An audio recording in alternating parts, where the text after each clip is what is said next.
ესე იგი პირდაპირ ფაქტობრივად თვითმფრინავის ბორტიდან ჩამოვედით კემბრიჯში ძალიან მაგარი ჯგუფთან ერთად და პირდაპირ ესე არც ამოვისუნთქეთ, არც დავიძინეთ არაფერი, მოვვარდით კემბრიჯში Parker's Piece-ზე. ეს ადგილი ჩვენი წინა ჯგუფების ვიდეოებიდან ალბათ გეცნობათ. ეს არის მინდორი, რომელზეც პირველად ითამაშეს ფეხბურთი და ბავშვებიც ამოვიყვანეთ და ეხლა წავალთ კემბრიჯში ცენტრში და მთავარ კოლეჯებს და მთავარ ქუჩებს დავათვალიერებთ, რომ საერთო წარმოდგენა შეექმნათ კემბრიჯში. აქ ესეთი სიურპრიზი დაგვხვდა, სხვათა შორის, რომ Parker's Piece-ის ნახევარი უკავია აი ამ ხელა რაღაც დიდ ფესტივალს, ტაილანდის დღეები არის. და მანდაც შეგვიძლია შევიაროთ. აქ ხშირად ეწყობა ხოლმე ესეთი წარმოდგენები და სხვადასხვა ფესტივალები და ამ ხრივად საინტერესოა, როდის რა გელოდება, არ იცი. მოკლედ, იწყება ჩვენი კემბრიჯული მოგზაურობა 2024 წლის აგვისტოში. წავედით.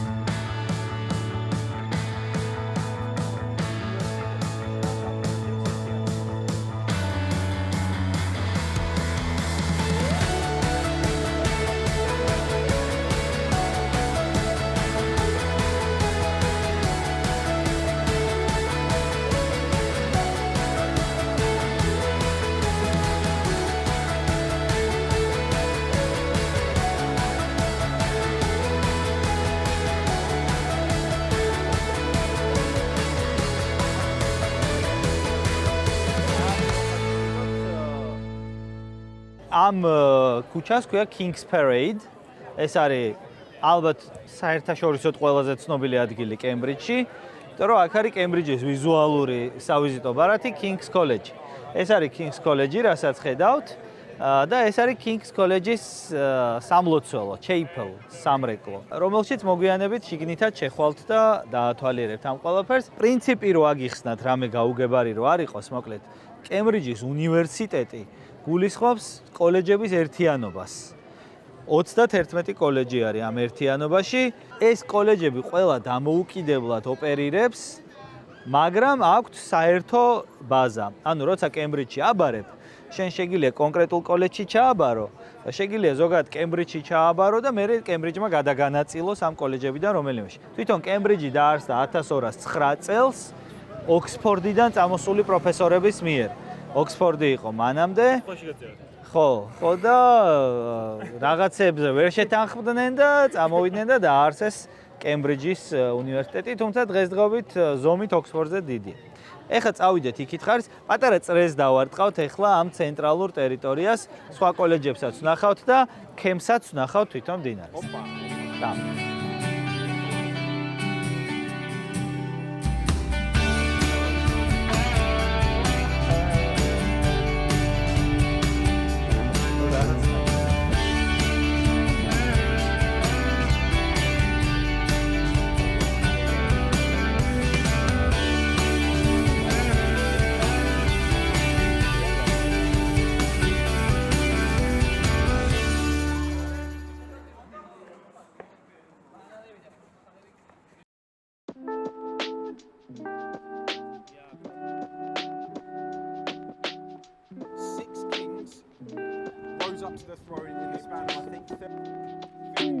ეხლა გვაქვს კემბრიჯის კოლეჯების ტური, რომელსაც მიუძღვის ჯოუ, ჩვენი აქაური სკოლის მასწავლებელი და ეხლა შევდივართ ერთ-ერთ კოლეჯში, რათა შიგნიდან ნახონ ბავშვებმა, როგორ გამოიყურება კემბრიჯული სწავლება.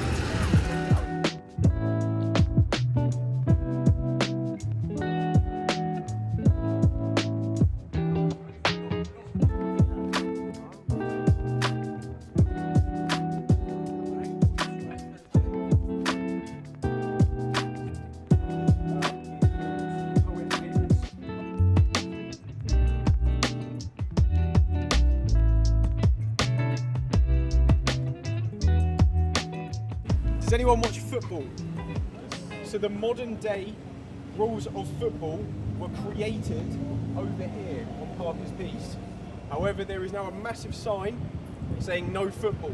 Very ironic, we created football here and now it's banned and they play cricket there. Not a very similar sport.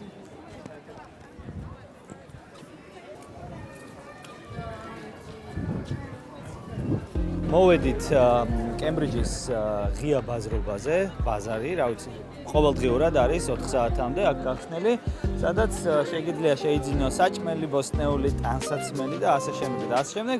ძალიან იაფად და ეხლა შეესევიან ჩვენი სტუდენტები კემბრიჯის open markets.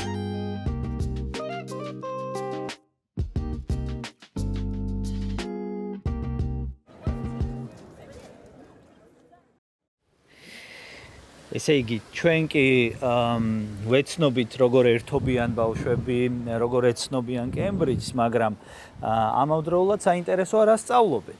ამიტომ ახლა შევიპარებით მათ საკლასო ოთახებში, რომ დავაკვირდეთ საგაკვეთილო პროცესს და მოკლედ ნახოთ როგორ მიმდინარეობს გაკვეთილები თაროელების საზაფხულო სკოლაში. London has a very big network in the tube. Is that true or false? Is that true in any other cities? I'm sure in Amsterdam. What Tim is busy doing something else. But what about? Yeah. I'm Sweden. We take it up. You don't have to get nervous about that anymore. Just float. Exactly. Very good. Yes. Number 2.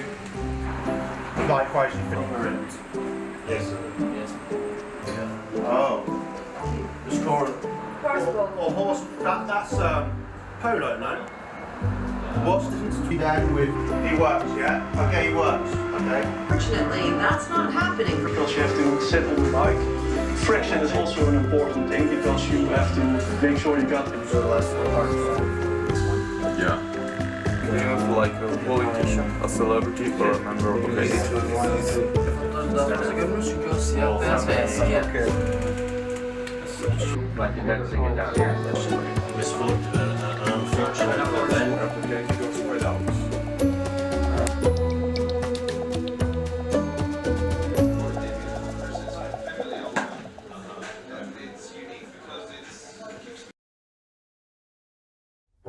ეხლა ჩვენ ვიმყოფებით კემბრიჯის ფანთინგის ეპიცენტრში.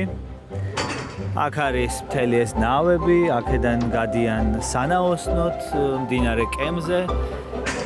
მაგრამ ცოტა სუსხიანი ამინდია და ამიტომ დღეს ფანთინგი არ იქნება.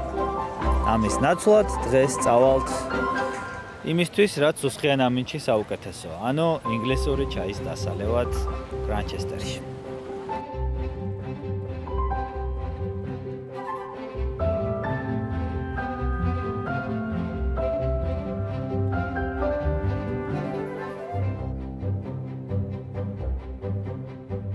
მოკლედ ახლა მივდივართ აი ამ ლამაზ ხეივანში გრანჩესტერისკენ, რომელიც ცნობილია თავისი ჩაის კულტურით და ასევე ძალიან ბევრი ფაქტორით კიდე.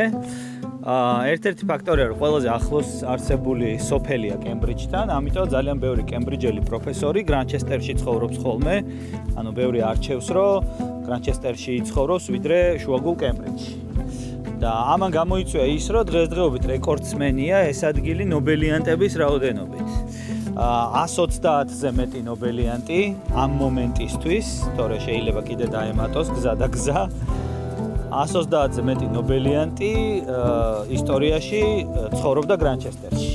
ასევე ცნობილია იმით, რომ საყვარელი ადგილი იყო ბაირონის და მისი გენგის, რომლებიც არიან პერსი ბიში შეილი, ჯონ კიტსი და სხვები, მოკლედ ძალიან ხშირად დადიოდნენ ხოლმე აქ და ეხლა ჩვენ დავინახავთ მინდვრებს, რომელსაც ქვია Grantchester Meadows, რომელიც არის ახლანდელი კემბრიჯელი ახალგაზრდობისთვისაც საყვარელი ადგილია, ზაფხულში იკრიბებიან ხოლმე ძალიან ხშირად და ჩამოდის მდინარე, თქვენ ხედავთ იქით. იმ მდინარეში ბანაობენ ხოლმე, ერთობიან, რაღაც ფართის აწყობენ საზაფხულოს და ასე შემდეგ და ეგ ტრადიცია მოდის ზუსტად ბაირონიდან, იმიტომ რომ ბაირონი და მისი მეგობრები აქ იკრიბებოდნენ ხოლმე და ძალიან ხშირად ამ მდინარეში ბანაობდნენ.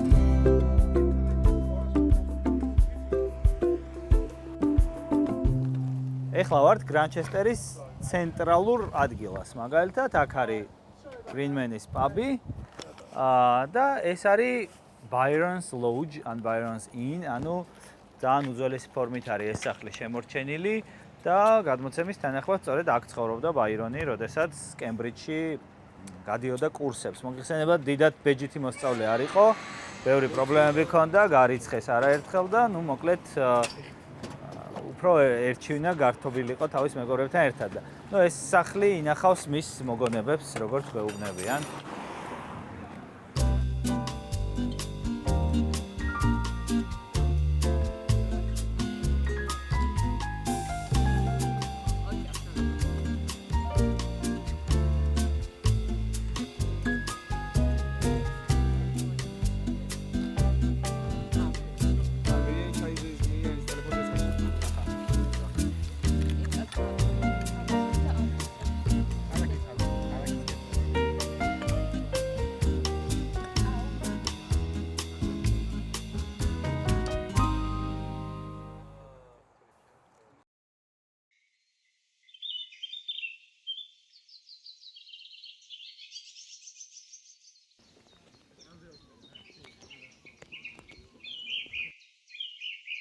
მოკლედ ეხლა შევდივართ მეგობრებო Wimpole Estate-ში, ანუ Wimpoles მამულში, რომელიც კემბრიჯთან ძალიან ახლოს მდებარეობს, სხვათა შორის და ინგლისში მოქმედი ყველაზე დიდი მამულია.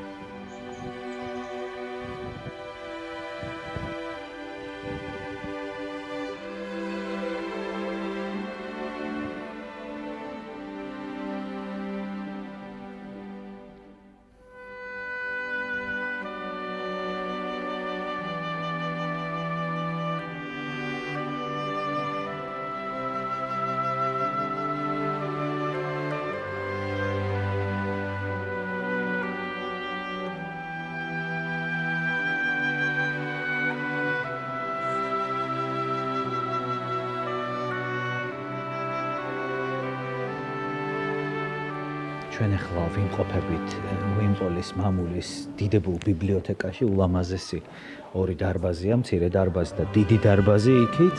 ბევრი რამით არის საინტერესო, იმიტომ რომ უძველესი მრავალსაუკუნოვანი წიგნები ინახება აქ.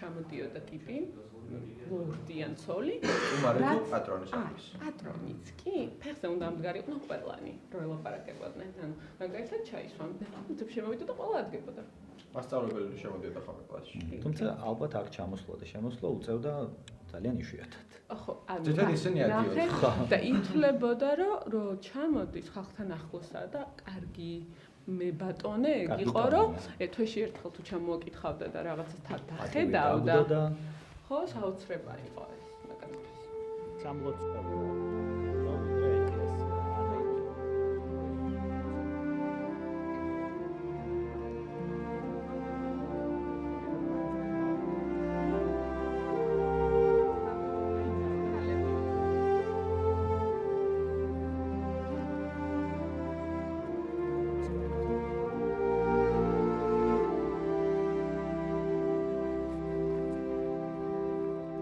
მეგობრებო, ეხა მოვჭით სასახლის დათვალიერებას და წავალთ აიქით მხარეს, სადაც არის ამ სასახლის ბაღები, თავლა, ფერმა და კიდევ ძალიან ბევრი საინტერესო ადგილი და ვნახავთ როგორი იყო ცხოვრება სასახლის გარეთ, ოღონდ სასახლის ტერიტორიაზე.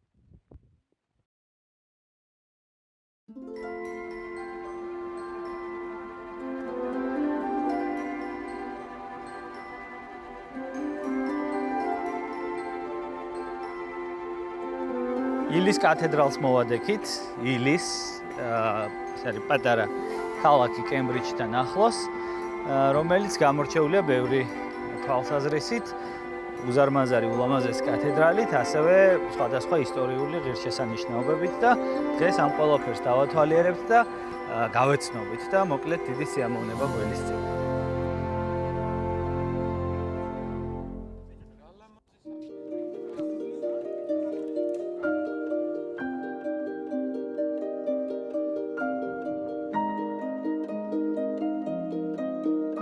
ილი საუკუნეების განმავლობაში იყო კემბრიჯშირის რელიგიური ცენტრი, ასე ვთქვათ. ანუ დღემდე კემბრიჯშირის ეპისკოპოსი არის წარმოდგენილი ილის კათედრალში. ისი არის ძალიან ძველი, აშენდა მე-7 საუკუნეში. იყო ესეთი ქრისტიანი მოღვაწე ათელდრედი, შეიძლება იცოდეთ ისტორიიდან. და მისი ნეშტიც აქ არის დამარხული დღემდე მე-7 საუკუნეში იყო პირველადი ფორმით რა, ანუ არა ასეთი როგორიც ეხლა ვხედავთ. თუმცა 1083 წელს აშენდა უკვე კათედრალის ფორმით და 1109 წლიდან აქვს კათედრალის სტატუსი. შესაბამისად არის ასეთი უზარმაზარი. წლების განმავლობაში მერე რა თქმა უნდა შეიცვალა რელიგიაც, იმიტომ რომ ჰენრი მერვის დროს ანგლიკანიზმი შემოვიდა და მას შემდეგ დღემდე ანგლიკანურია, მანამდე ჩვეულებრივად კათოლიკური იყო ბუნებრივია და შეიცვალა ვიზუალშიც რაღაც შტრიხები, უკანა კოშკს რო დააკვირდეთ, რომელიც აქედან არ ჩანს პირდაპირ, მაგრამ გვერდიდან ჩანს. მიხვდებით, რომ ის უკანა კოშკი მოგვიანებით არის დამატებული და გარედანაც რაღაცა რესტავრაცია აქვს სხვადასხვა დროს ჩატარებული, მაგრამ მთლიანობაში არის ერთ-ერთი უდიდესი კათედრალი ბრიტანეთში.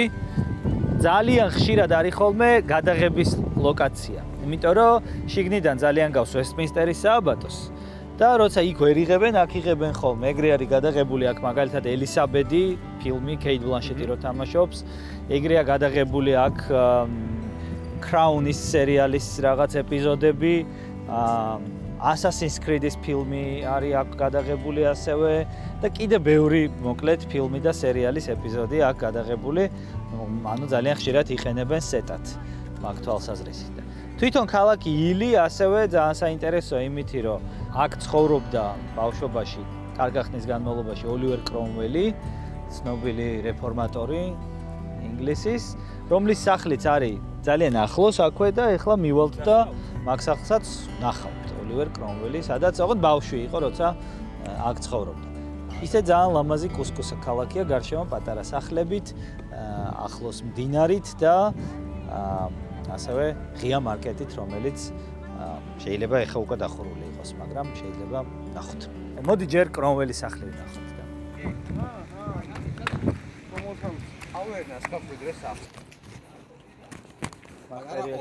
პატარა ოლი. აქ პერიოდში ცხოვრობდა.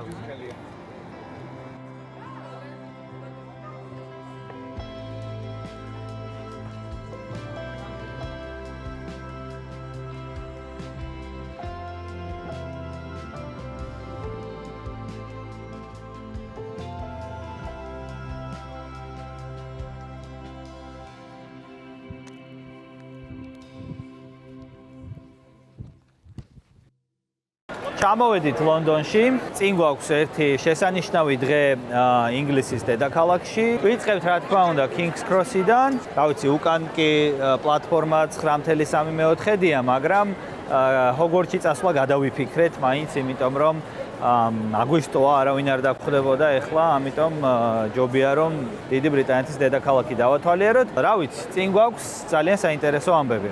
ავიდეთ უკვე შუაგულ ლონდონში.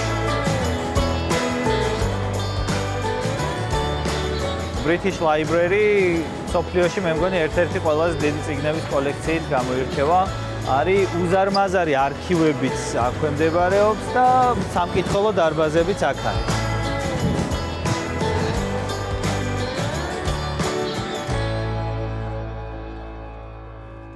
Sherlock Holmes-ის სანახავად მოვედით. შეიძლება თავად საქმეზე იყოს გასული, მაგრამ იმედი გვაქვს, რომ ისის ჰადსონი მაინც იქნება სახლში.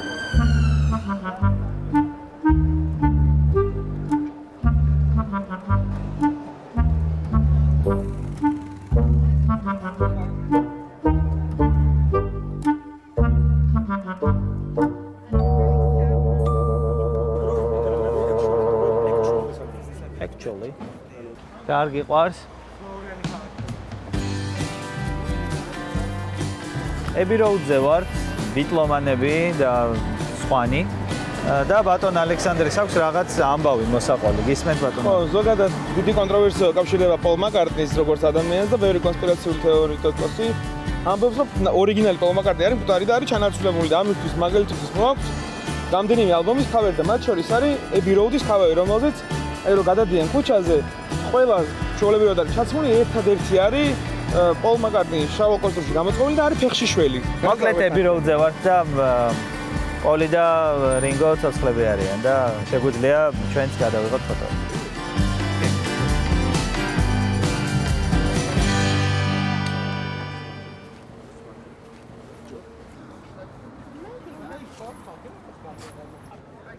საერთოდ არის ესეთი წესი. თუ ბრიტანეთის დროშა აწეულია სასახლეზე, ესე იგი მეფე სასახლეშია. და მაგით იგებ არის თუ არა ადგილზე. მაგრამ ეხლა ამბობენ ხოლმე რომ აწეულია და არ არისო ხშირადო. იმიტომ რომ უინძორში ცხოვრობენ რა ძირითადად.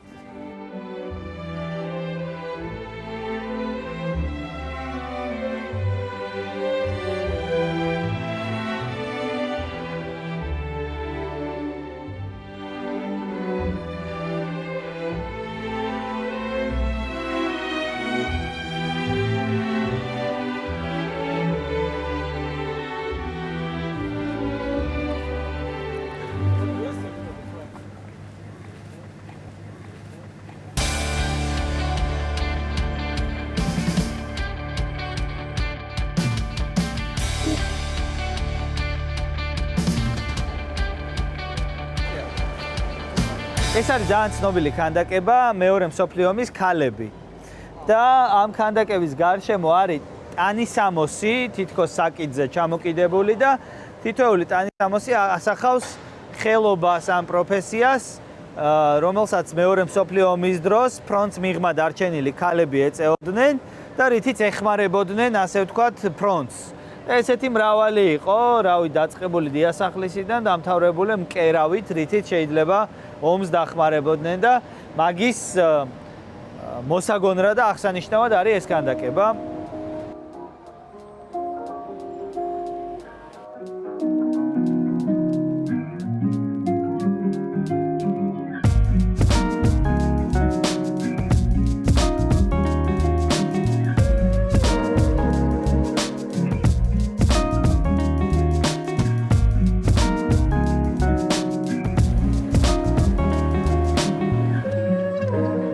საერთოდ ვესტმინსტერის სააბატოში არიან დასაფლავებული სამეფო ოჯახის წევრები და ამავდროულად არის ეგეთი წესი, რომ ქორწილის გადახდა შეუძლიათ მხოლოდ ან სამეფო ოჯახის წევრებს, ან სამეფო ლორდებს, ვისაც განსაკუთრებული სტატუსი აქვს და სხვას არავის არ შეუძლია, რომ აქ ქორწილი გადაიხადოს. და სამეფო საეკლესიო რიტუალებიც ძირითადად ვესტმინსტერის სააბატოში იმართება ხოლმე.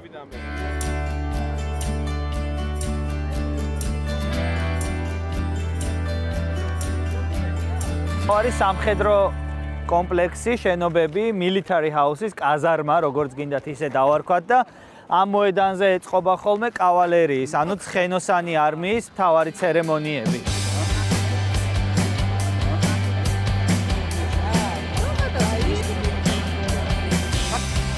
აი აქ არის რაღაცა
მოკლედ დაგვაღამდა ამასობაში, სანამ მივაღწევთ ტაუერის ხიდამდე იმდენი ღირსშესანიშნაობა იყო, რომ მოგვიწია ბევრჯერ გავჩერებულიყავით და ერთ-ერთი არის აი ეს გემი, რომელიც ვითომ თავისთვის დგას.